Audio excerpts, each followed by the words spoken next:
Now, a Coweta family is very thankful for their neighbors' fast action and prayers after their son's farming accident. Our Julie Chin has a positively Oklahoma story of Jaxton's journey.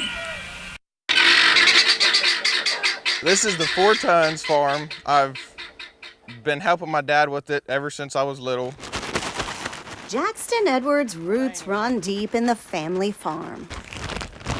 As this Coweta senior looks to the future, he'll never forget this summer and his story of survival. The good Lord, he was watching me that morning.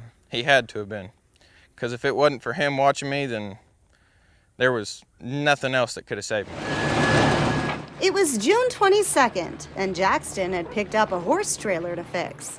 He says it wasn't locked correctly on his truck and wiped out his tailgate. I got down underneath that trailer to let the jack down, to let it off the bed of my truck. That was the last thing I really remembered.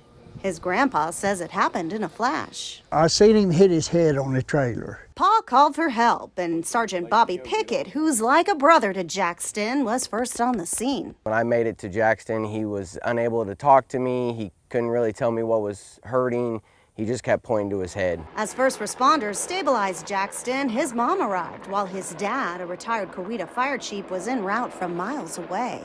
So I had his dad on speakerphone in my vest. The head injury even more complicated because Jaxton has a medical condition where the lower part of his brain pushes down into his spinal canal. They all knew his condition and they were afraid to move him. So at that point, I realized how serious it was. Jaxton was life-flighted to St. Francis, where he was put in the pediatric ICU. It was here doctors told his family he had suffered from a traumatic brain injury, and he was placed in a medically induced coma for the next 36 hours. To see your child in that state, intubated and in a medically induced coma, really plays hard on your emotions. As the family waited, word spread and prayers multiplied. And when Jaxton woke up, the news was good. If I would have hit my head in any other spot, it could have been detrimental and I might not be sitting here today. So it was such a miracle, and I contribute that to the millions of people that were praying. After 4 days in the ICU, Jaxton was finally sent home.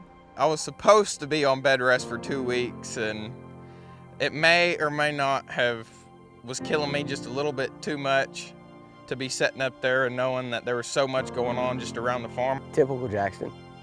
He was gonna do his senior year his own way. He's always been one of the bravest kids I know.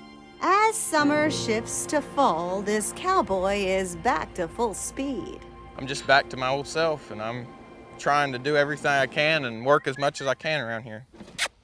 And with a life lesson learned, I wish I would have asked for someone to come help me instead of me going and just doing everything by myself. this country boy grateful to be back on these country roads. And I could not ask for better people around here. Julie Chin, 2 News, Oklahoma.